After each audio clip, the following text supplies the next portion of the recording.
Bapak, Ibu, saudara-saudara sekalian, selamat malam.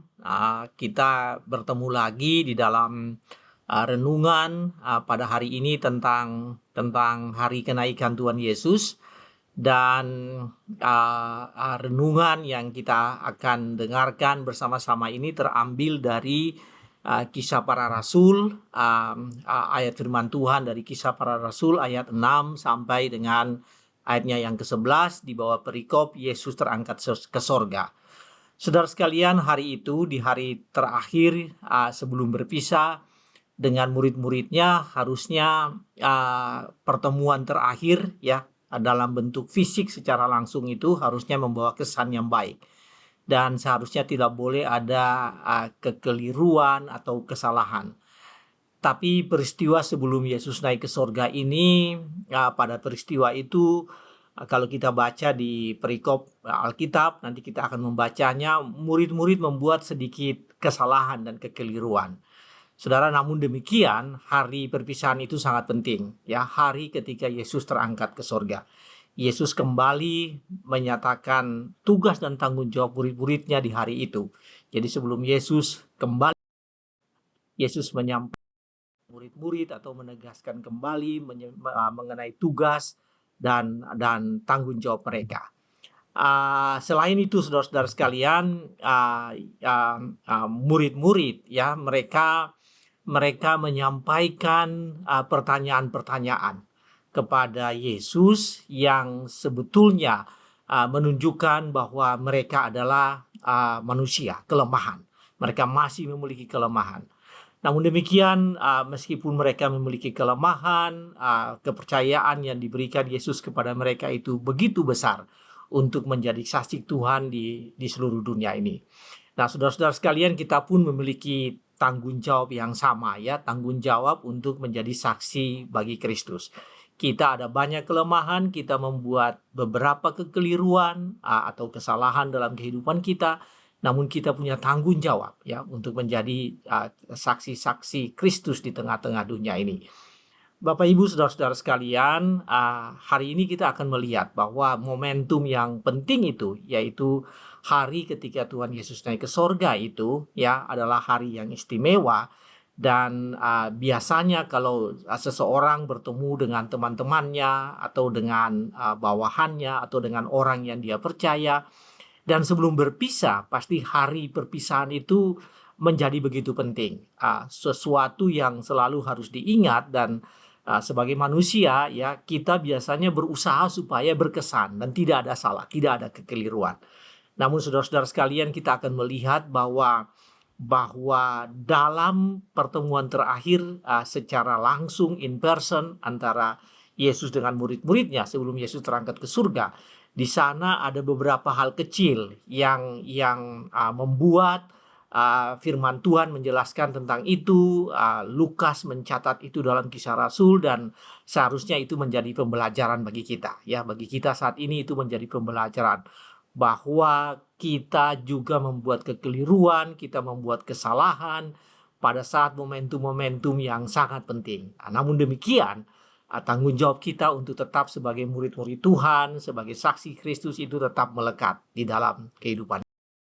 Bapak, Ibu, saudara-saudara sekalian, kita membaca dari perikop Alkitab kita dari Kisah Para Rasul pasal 1 ayat 6 sampai ayat 11 yang bunyinya demikian. Judul perikopnya Yesus terangkat ke sorga.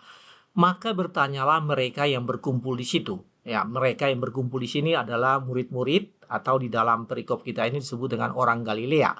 Maka bertanyalah mereka yang berkumpul di situ, Tuhan, maukah Engkau pada masa ini memulihkan kerajaan bagi Israel? Jawabnya, Engkau tidak perlu mengetahui masa dan waktu yang ditetapkan Bapa sendiri menurut kuasanya. Tetapi kamu akan menerima kuasa kalau Roh Kudus turun ke atas kamu, dan kamu akan menjadi saksiku di Yerusalem dan di seluruh Yudea dan Samaria dan sampai ke ujung bumi. Sesudah ia mengatakan demikian, terangkatlah ia disaksikan oleh mereka, dan awan menutupnya dari pandangan mereka. Ketika mereka sedang menatap ke langit waktu ia naik itu, tiba-tiba berdirilah dua orang yang berpakaian putih dekat mereka. dan berkata kepada mereka, "Hai orang-orang Galilea, mengapa kamu berdiri melihat ke langit? Yesus ini yang terangkat ke sorga meninggalkan kamu akan datang kembali dengan cara yang sama seperti kamu melihat dia naik ke sorga." Bapak Ibu saudara-saudaraku, demikianlah pembacaan firman Tuhan, dan berbahagia adalah kita yang mendengarkan firman Tuhan dan mau melakukan itu, percaya kepada firman Tuhan dan melakukan itu dalam kehidupan kita sehari-hari.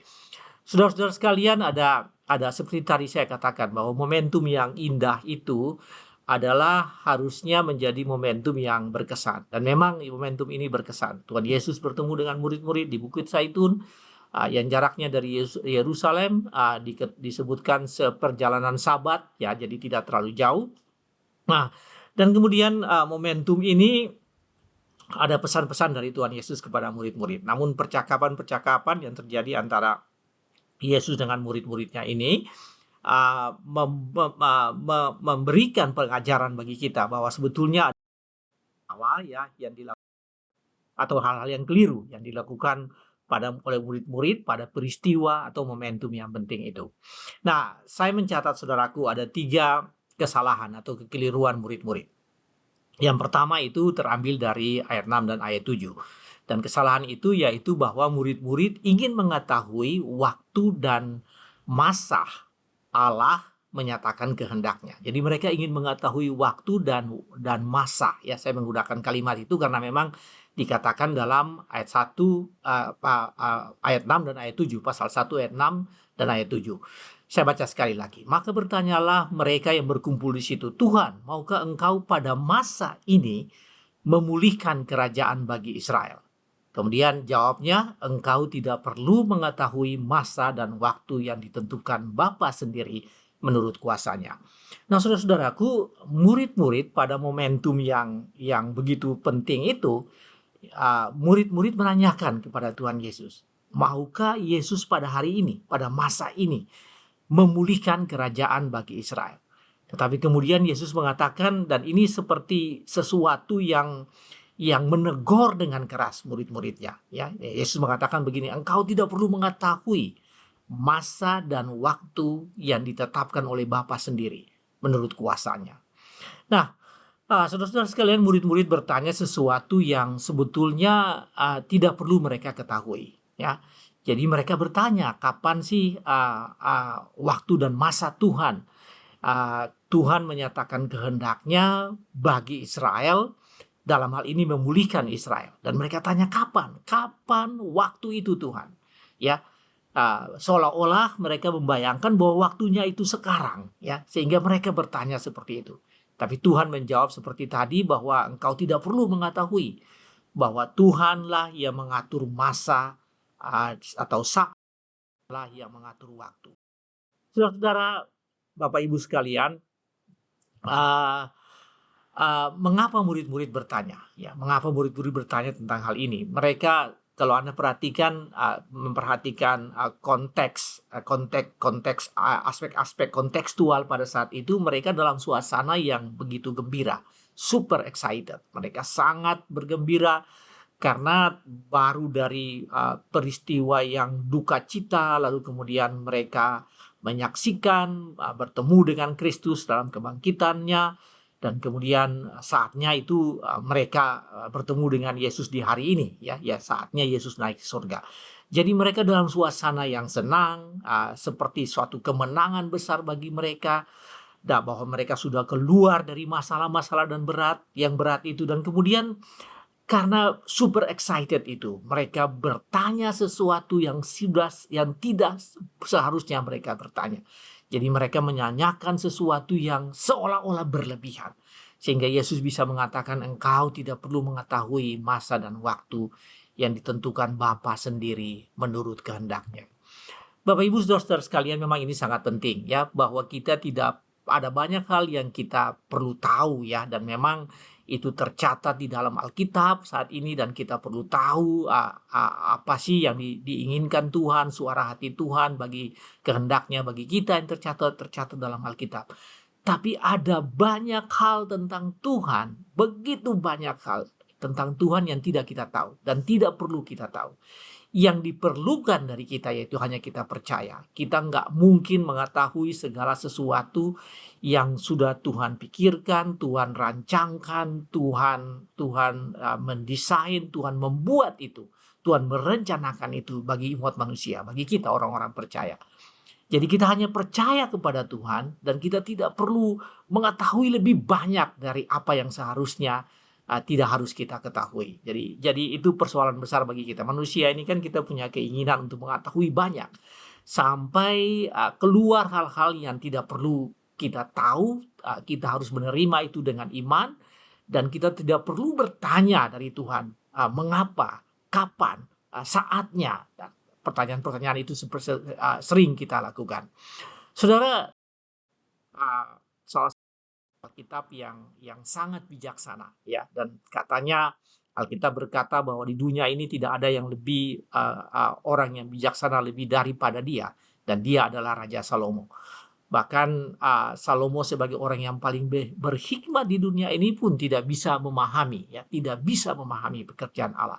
Jadi kita ini nggak bisa memahami semua pekerjaan Allah. Tidak harus mengetahui segala hal tentang apa yang Tuhan lakukan, tentang apa yang Tuhan rencanakan, tentang apa yang Tuhan sudah skenariokan bagi kehidupan kita. Mengapa? Karena memang kita ini manusia dan Allah berkuasa, dia maha kuasa, dan kita tidak mungkin memahami pikirannya. Saudara, dalam Pengkhotbah 3 ayat 11 dikatakan begini, bahwa ini tentang waktu. Dan Anda tahu dalam Pengkhotbah pasal 3 ada banyak sekali firman Tuhan tentang cerita tentang waktu ini ya, atau perikop itu tentang masa dan waktu. Dan kemudian ada waktu untuk macam-macam ya. Lalu kemudian dalam ayat yang ke-11, Pengkhotbah 3 ayat 11, Salomo mengatakan begini, ia membuat segala sesuatu indah pada waktunya. Saudara, nggak berhenti di situ. Kemudian Salomo mengatakan bahkan ia memberikan kekekalan dalam hati mereka, dalam hati manusia. Tetapi manusia tidak dapat menyelami pekerjaan yang dilakukan Allah dari awal sampai akhir. Jadi memang kita nggak bisa menyelami pikiran Allah. Saudara, di dalam ayat 14 dikatakan, Pengkhotbah 3 ayat 14, Allah berbuat demikian supaya manusia tetap takut akan dia. Supaya kita ini tetap percaya, kita tetap takut, kita tetap berhormat, kita tetap menghormati Tuhan, kita tetap respect, kita tetap memuji, dan kita tetap memuliakan Tuhan. Kalau kita udah tahu segala-galanya, kita tidak bergantung lagi pada Tuhan. Dan Salomo mengatakan begitu. Di dalam Pengkhotbah 8, ayat 16 dan 17 dikatakan demikian. Ketika aku memberi perhatianku untuk memahami hikmat dan melihat kegiatan yang dilakukan orang di dunia ini tanpa mengantuk siang dan malam, maka nyatalah kepadaku, ini kata Salomo, maka nyatalah kepadaku bahwa manusia tidak dapat menyelami segala pekerjaan Allah.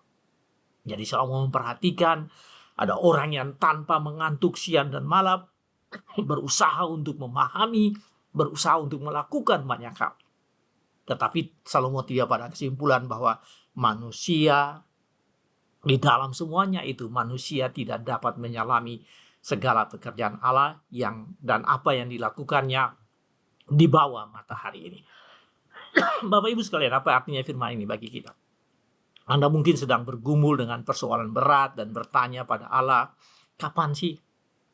Bila waktunya persoalan Anda itu diangkat oleh Tuhan, hendaklah Anda pahami bahwa, dan Anda harus mengakui bahwa waktu dan masa Allah untuk menyatakan kehendaknya itu sangat ya bergantung pada Allah, ada di tangan Allah. Jadi tidak bergantung pada waktu dan tentukan yang waktu dan saat dan masa yang ditentukan manusia. Nah, kewajiban Anda adalah berdoa agar waktu dan saatnya Tuhan dan masanya Tuhan itu ditentukan Allah bagi Anda. Kemudian adalah kesalahan atau kekeliruan bahwa Anda harus mengetahui segala sesuatu. Kita enggak, ada kekeliruan, kesalahan kalau kita berpikir bahwa kita harus mengetahui segala sesuatu. Kita adalah ciptaan dan Allah adalah pencipta. Dan tentu saja sebagai ciptaan kita tidak bisa, tidak boleh dan tidak harus dan tidak bisa mengetahui apa yang ada dalam pikiran pencipta. Yang Anda harus lakukan yaitu percaya bahwa Allah memiliki dan saat yang tepat yang berkenan dengan segala aspek kehidupan Anda. Saudara, kekeliruan pertama murid-murid pada saat itu yaitu mereka ingin tahu waktu dan masa Allah, kapan Allah bertindak, kapan waktu Allah menyatakan kehendaknya. Dan itu adalah kekeliruan pertama di hari yang penting itu, di momentum yang penting itu, yaitu hari ketika Tuhan Yesus in person secara langsung bertemu, yang terakhir kali bertemu dengan murid-muridnya.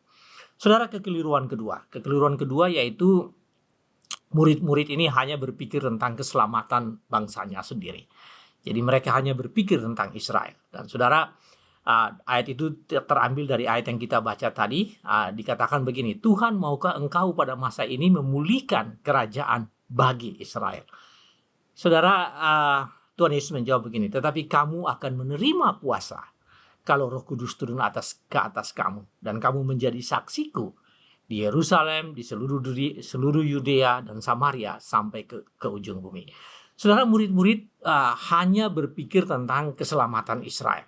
Makanya karena mereka adalah orang Israel, mereka adalah suku-suku Israel dan bangsa Israel, Bani Israel, sehingga mereka hanya berpikir tentang kerajaan Israel. Dan mereka berkata, maukah saat ini Tuhan, maukah engkau pada masa ini, saat ini memulihkan kerajaan bagi Israel. Jadi mereka berpikir tentang Israel.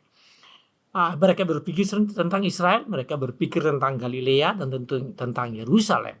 Namun Yesus menekankan bahwa tanggung jawab mereka bukan hanya terbatas pada bangsanya, bangsa Israel aja, tapi seluruh dunia sampai ke ujung bumi. Makanya Yesus menjawab demikian, tetapi kamu akan menerima kuasa kalau Roh Kudus turun ke atas kamu, dan kamu menjadi saksiku di Yerusalem dan di seluruh Yudea. Saudara sekalian, Yerusalem dan Yudea itu adalah kawasan Israel. Samaria adalah ya sebagian atau bisa juga dianggap sampai sebagai kawasan Israel, ya. Tetapi kemudian Yesus berkata sampai ke ujung bumi. Jadi melampaui secara spasial, secara geografi, melampaui batas-batas Israel, dan itu berarti secara bangsa itu juga melampaui bangsa Israel.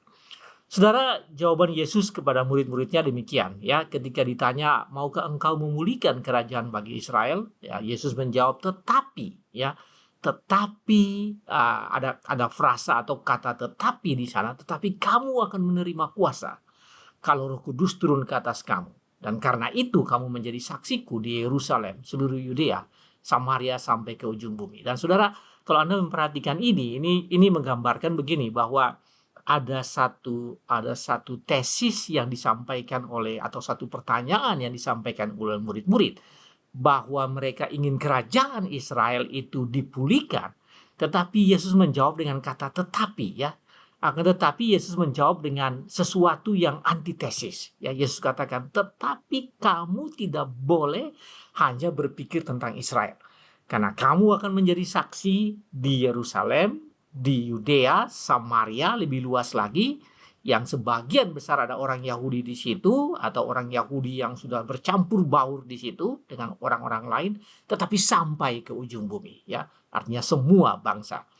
Nah, saudara-saudaraku, ini menekankan bahwa apa yang dipikirkan atau apa yang ditanyakan oleh murid-murid itu salah, keliru. Mereka hanya berpikir tentang Israel, tetapi Yesus berkata, kamu tidak boleh hanya berpikir tentang Israel. Kamu akan menjadi saksi bukan hanya kepada Israel, tapi kepada seluruh dunia sampai ke ujung bumi. Kamu akan menjadi saksiku. Kamu harus menyaksikan tentang aku. Bukan hanya di Galilea, di Yerusalem, tetapi di seluruh dunia. Bapak Ibu saudara-saudara sekalian, ini kekeliruan yang kedua. Kekeliruan kedua tadi itu yaitu murid-murid hanya berpikir tentang dirinya, tapi Yesus berkata, atau tentang bangsanya. Tapi Yesus berkata bahwa jangan berpikir tentang itu saja. Itu kesalahan. Kamu harus mempunyai perhatian, tidak hanya fokus pada satu tempat, tidak hanya fokus pada Israel, tapi kamu punya tanggung jawab untuk seluruh bumi, untuk sampai ke ujung-ujung bumi, untuk seluruh bangsa. Saudara, sampai ke ujung bumi ini bukan sesuatu yang baru. Sebetulnya sudah lama, bahkan di zaman Nabi Yesaya 700 tahun sebelum Masehi, Yesaya sudah bernubuat tentang kelahiran Raja Damai, ya. Dan Yesaya mengatakan di dalam Yesaya 8, Yesaya mengatakan begini, bernubuat, tetapi tidak selamanya akan ada kesuraman untuk negeri yang terimpit itu. Yesaya menyatakan bahwa negeri yang terimpit itu yaitu tanah Zebulon dan Naftali, ya, yang sesungguhnya itu adalah daerah Galilea. Tidak akan selamanya tanah itu terhimpit, jadi dia memang semacam di satu kawasan yang kecil, ya, yang terhimpit dari berbagai sisi, terutama dari sisi timur, barat, utara, dan selatan. Tidak selamanya ada kesuraman bagi negeri yang terimpit itu.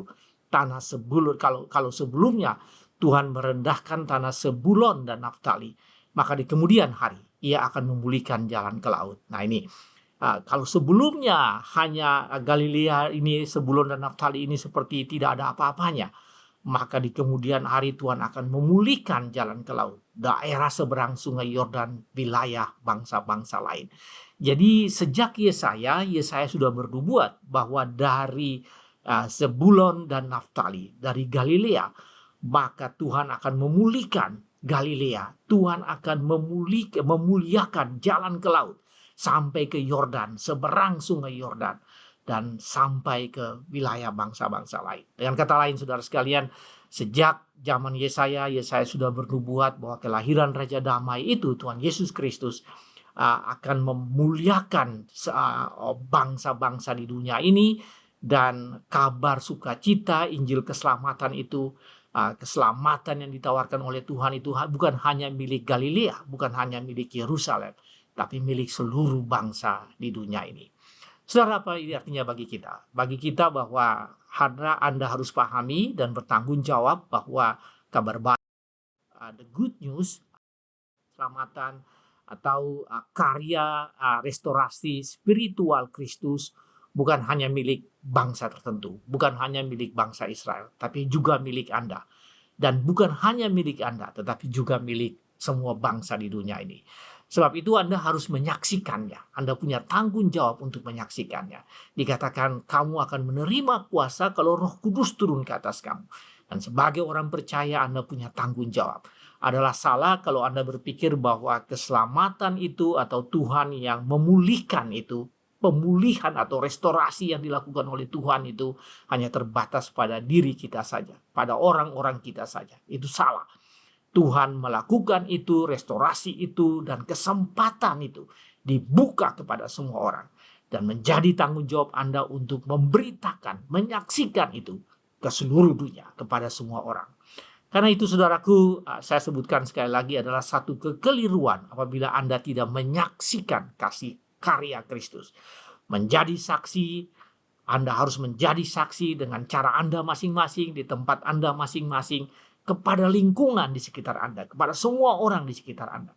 Kalau Anda bekerja di kantor, berarti di lingkungan kantor Anda. Kalau Anda bekerja di satu perusahaan dan melakukan satu bisnis, berarti di lingkungan bisnis Anda. Anda harus menjadi saksi di rumah tangga Anda, di sekitar tempat tinggal Anda, di gereja Anda. Di mana saja Anda harus menjadi saksi. Karena Injil keselamatan itu harus diberitakan. Bukan hanya dimiliki oleh sebagian orang, tapi harus diberitakan kepada seluruh dunia, bahkan sampai ke ujung-ujung bumi. Saudara, pelajaran yang kedua yaitu adalah salah kalau Anda berpikir bahwa pemulihan yang dilakukan oleh Kristus itu hanya terbatas pada Israel. Itu terbatas, itu bagi seluruh dunia. Tidak terbatas kepada Israel, tapi karya keselamatan itu ditawarkan ke seluruh dunia, dan kita dan Anda mempunyai tanggung jawab untuk memberitakan itu. Saudara, kalau kekeliruan yang pertama tadi ya tentang masa dan waktu, kekeliruan kedua tentang, atau kesalahan kedua tentang murid-murid yang berpikir hanya tentang Israel, tentang kaumnya sendiri, tentang bangsanya sendiri. Dan kekeliruan ketiga, yaitu bahwa mereka begitu fokus melihat ke langit dan tidak melihat ke sekitar. Saudara, ketika Yesus menyatakan itu, Alkitab berkata tiba-tiba Yesus terangkat ke sorga, ya, dibawa oleh awan, dan Yesus naik ke sorga, dan mereka melihat ke sorga, mereka memandang ke sorga, bagaimana Yesus terangkat ke sorga. Kemudian Dalam ayat 11 dikatakan begini, hai orang-orang Galilea. Ini malaikat muncul ya, bukan satu malaikat tapi dua malaikat. Dua malaikat yang berbaju putih muncul di situ berjubah putih dan mereka berkata begini, hai orang-orang Galilea, mengapa kamu berdiri melihat ke langit? Itu terdapat dalam ayat 11. Mengapa kamu lihat ke langit? Hai orang-orang Galilea, mengapa kalian melihat ke langit? Dua malaikat menanyakan mereka. Biasanya hanya satu malaikat yang diutus ya. Biasanya Allah mengutus satu malaikat untuk bertemu ya dengan, kalau Allah ingin menyampaikan sesuatu kepada umatnya, kepada manusia, Allah mengutus satu malaikat. Jarang ya, ada beberapa kali memang lebih dari satu, tapi di kasus ini, di kejadian ini, Allah mengutus dua orang malaikat untuk menanyakan kepada orang-orang Israel, kepada orang-orang Galilea, yaitu murid-murid, mengapa mereka berdiri dan melihat ke langit. Nah, saudara sekalian, ini mengandung makna, mengapa kamu melihat ke langit? Kenapa? Sudah selesai melihat ke langit, sekarang saatnya untuk kamu tidak terpaku melihat ke atas dan tidak melihat dan melupakan di sekitarmu. Kamu tidak lagi berada di Bukit Zaitun. Kamu sudah harus keluar dari Bukit Zaitun dan pergi kembali ke Yerusalem. Saudara, setelah ayat 11 ini, ayat 12 mengatakan begini, setelah mereka ditegur, ayat 12 ya, setelah mereka ditegur itu, kemudian disampaikan kepada malaikat-malaikat, ditanyakan seperti yang perkataan tadi, mengapa kamu melihat ke langit? Ayat ke-12 mengatakan mereka setelah itu maka mereka kembali ke Yerusalem. Jadi setelah ditegur oleh malaikat, ketika mereka sedang melihat ke sorga itu, melihat ke langit itu, tiba-tiba ditegur oleh dua malaikat, kenapa kamu melihat ke langit? Ya, Tuhan Yesus yang naik ke sorga ini akan datang dengan cara yang sama. Kemudian dikatakan maka mereka kembali ke Yerusalem. Saudara, murid-murid menyaksikan Yesus naik ke sorga. Mereka begitu terpana hingga tetap melihat ke atas, tetap melihat ke langit. Dan mungkin saja sudah tidak ada lagi bekas-bekasnya, tapi mereka masih lihat ke langit. Namun waktunya sudah selesai. Memandang ke langit, melihat ke langit sudah selesai. Mereka harus melihat ke kenyataan, yaitu menjadi saksi, menyaksikan apa yang sudah mereka alami. Bapak Ibu saudara-saudara sekalian, memang kita sering demikian ya, dalam memutuskan atau melakukan sesuatu, kita sering melihat ke atas. Nah, kita nggak melihat ke samping, melihat ke bawah ya, tapi kita cenderung referensi kita itu melihat ke atas. Kita cenderung lupa dengan pijakan kita dan realitas di sekitar kita ya. Padahal kita harus lihat ke samping, lihat ke sekeliling kita. Ya, ada lagu rohani yang berkata, lihatlah sekelilingmu, banyaklah padi yang sudah menguning, pandanglah ke ladang-ladang, banyak padi yang sudah menguning dan siap untuk dituai. Jadi lihat sekeliling kita, tidak hanya lihat ke langit, sudah selesai. Kita harus juga lihat ke sekeliling kita, apa yang terjadi, dan di sanalah kita harus menjadi saksi. Saudara, Anda melihat ke atas. Artinya dari firman Tuhan ini, ada waktu untuk Anda melihat ke atas, tetapi ada waktu untuk Anda bekerja, ada waktu untuk Anda bersaksi. Tidak selamanya Anda tinggal di Bukit Zaitun, tidak selamanya murid-murid tinggal di Bukit Zaitun. Hanya sebentar, mereka harus kembali ke Yerusalem. Mereka harus balik ke Yerusalem karena di sanalah mulai mereka melayani, menyampaikan firman Tuhan, menjadi saksi bagi Kristus. Karena itu adalah keliru bila Anda melupakan dan mengabaikan lingkungan Anda di mana Anda harus bersaksi. Anda hanya tinggal bersekutu saja, di gereja saja. Nggak keluar dari persekutuan Anda. Nggak keluar untuk bersaksi. Berarti Anda hanya fokus pada melihat ke langit. Dan melihat dan tidak memperhatikan bahwa Anda sudah diutus untuk menjadi saksi bagi Kristus. Karena itu saudara sekalian, sekali lagi ingin saya sampaikan bahwa ada saatnya kita bersekutu. Ada saatnya kita bersama-sama dalam satu persekutuan, saudara bersaudara di dalam Kristus. Tetapi lebih banyak saatnya untuk kita itu berada di tengah-tengah masyarakat. Lebih banyak waktunya untuk kita menjadi saksi di tengah-tengah lingkungan kita. Oleh karena itu mulai hari ini jadilah saksi di persekutuan, kemudian keluar untuk menjadi saksi di mana Anda berada. Ada saatnya memang Anda tinggal dalam persekutuan. Tetapi juga lebih banyak saatnya Anda turun ke Yerusalem. Dari Bukit Zaitun Anda turun ke Yerusalem. Bapak Ibu saudara-saudara sekalian, Ya, firman Tuhan hari ini menyampaikan tentang kekeliruan atau kealpaan atau kesalahan yang dilakukan murid-murid di hari yang istimewa, yaitu di hari kenaikan Tuhan Yesus ke sorga. Kesalahan itu yaitu bahwa mereka berpikir bahwa mereka harus tahu tentang waktu dan masa Tuhan. Yang kedua, mereka berpikir bahwa mereka hanya keselamatan hanya untuk kaum mereka sendiri. Dan yang ketiga, mereka terpana dan fokus pada hanya ke langit dan lupa tentang realitas dan pijakan mereka. Firman Tuhan hari ini ingin mengatakan bahwa kekeliruan itu tidak boleh terjadi dengan kita. Kita tidak boleh menanyakan, mengetahui lebih banyak dari apa yang seharusnya, melampaui membawa pikiran kita itu memikirkan hal-hal yang melampaui yang sepantasnya, ya. Tuhan berkuasa dan kita hanya percaya kepada Tuhan, dan kita tidak boleh mengetahui, karena memang Tuhan Allah yang pencipta kita, yang membuat kita, yang sudah melakukan rencananya bagi kita, dan kita hanya percaya kepadanya, percaya kepada Allah. Dan terakhir, saudaraku, firman Tuhan hari ini ingin mengatakan bahwa kita punya kesempatan untuk keluar menjadi saksi bagi Tuhan. Tidak lagi hanya tinggal dalam persekutuan, dalam gedung gereja, tapi kita harus keluar dari gedung gereja, keluar dari persekutuan. Ada saatnya kita bersekutu, tapi lebih banyak saatnya untuk kita keluar dan menjadi saksi di mana kita berada masing-masing. Saudara, ada satu pepatah Afrika. Pepatah Afrika mengatakan begini: a boy needs a village to grow. Seorang bocah laki-laki membutuhkan lingkungan desanya untuk dia bertumbuh. Saya pikir firman Tuhan ini, pepatah ini sangat tepat bagi kita, ya. Anda membutuhkan orang lain untuk Anda bisa menyaksikan kasih Kristus, dan Anda membutuhkan orang lain untuk Anda semakin bertumbuh.